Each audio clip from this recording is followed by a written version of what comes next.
Hi guys, this is Nate on Anything for Geeks, and today we're doing a dinosaur video. So it's kind of been a long time since I put some videos, and now I'm gonna put them regularly. And so let's dive straight into our video. So today we're talking about this really cool dinosaur called Therizinosaurus. You'll see it up here, or maybe up here, in the title slide.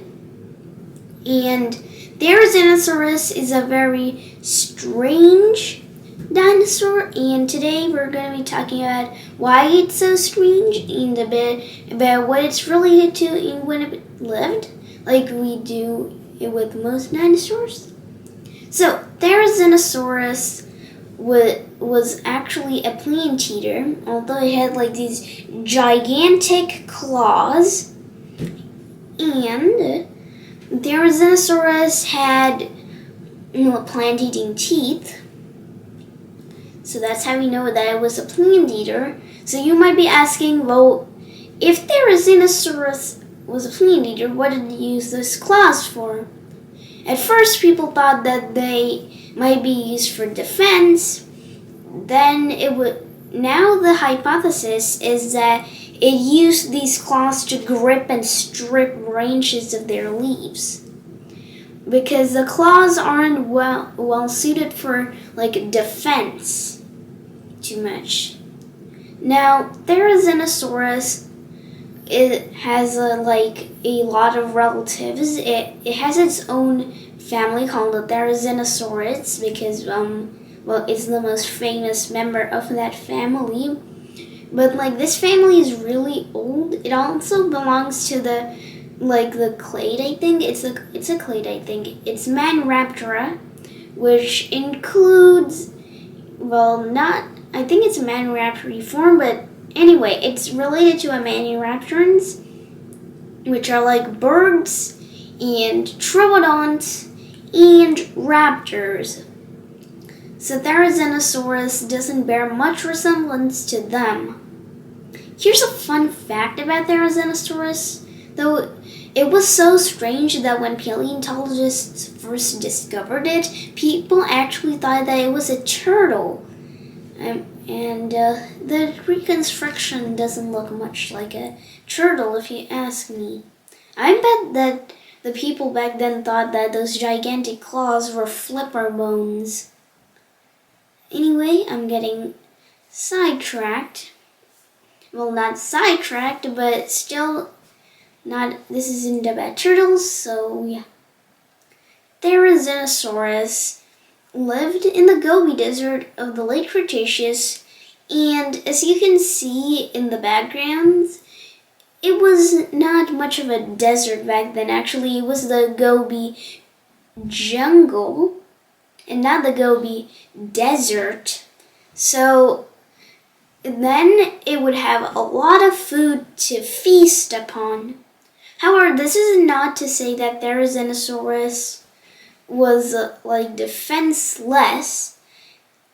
While those claws weren't used mainly for defense, they could still deal some striking wounds to the many predators that lived in the Gobi. I mean, you've got tons of troodons, raptors, and a tyrannosaur, which you don't want to mess with those guys.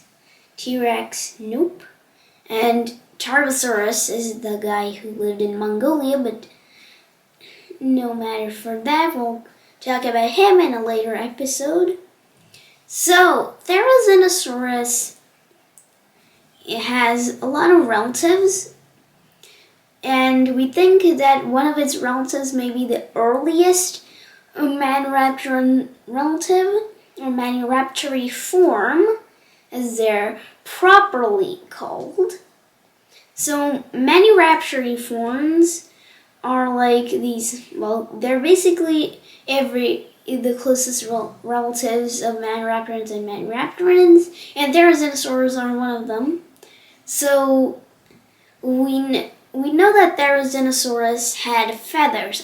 We don't no, but we have this pretty strong suspicion a very strong hypothesis, not even a suspicion or even a theory. It's a hypothesis, and well, it's kind of like a theory because we have found like keratin that matches with feathers on one's relatives.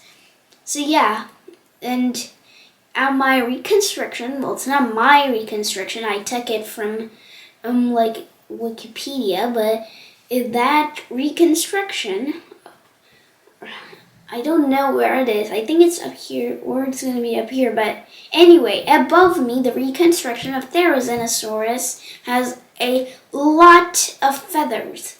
And by a lot, I mean a lot. Like, it kind of is like really shaggy. And like, it's kind of like it has a huge mane of feathers that stretches from head to tail, because like the feathers like hang over the rest of its body. Now, Therizinosaurus, unlike raptors, did not have like the killing sickle claw on their foot. Instead, they didn't have much use of their feet as weapons. They just used it for walking. So yeah. Now, Therizinosaurs were formidable opponents, and since they had those claws, the claws, while not used for defense primarily, we mentioned that earlier, they could have functioned as kind of like an intimidation, although they weren't of any particular use. So yeah, while it was mainly used for stripping leaves from branches, it could have posed like an intimidation thingy. So like, the Therizinosaurus could be like, I got these big claws. If you come near me, I'll shred you. Even though it can't actually shred a predator. So yeah. Therizinosaurus, but also it lived kind of like a bit before T-Rex, but around the same time. And Therizinosaurus, while we have only found like its bones from Mongolia, it might have ranged across like a much farther area.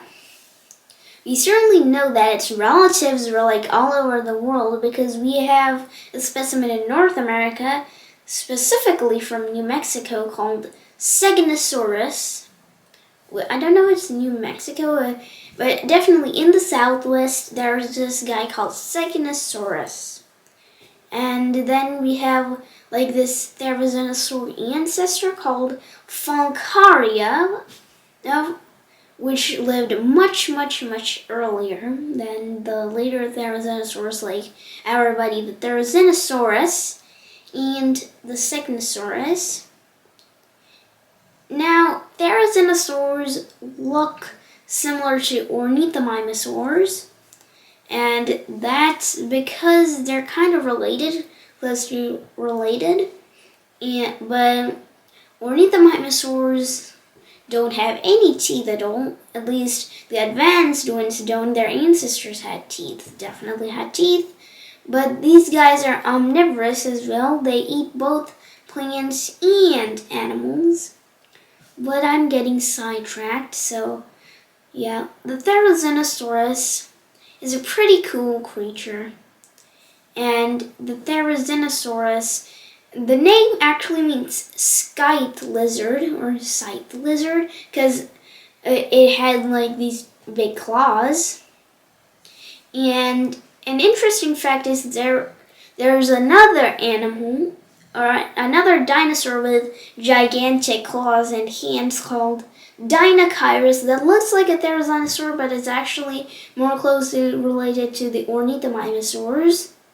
So Dinosaurus also had these big claws, and we're still kinda unsure about actually where exactly Therizinosaurus fit within the manuraptory forms. So yeah. So this was kind of a short video I hope you enjoyed this. We'll be coming back with more videos pretty quickly. There won't be a long break like this soon again, I promise. So yeah, please like and subscribe, and also share and comment if you're able to. And check out more videos on my channel. There's always going to be a lot of videos there, and you might find some other series that you're interested in, or continue with this series on anything for geeks paleontology. So, bye! Stay tuned for more episodes.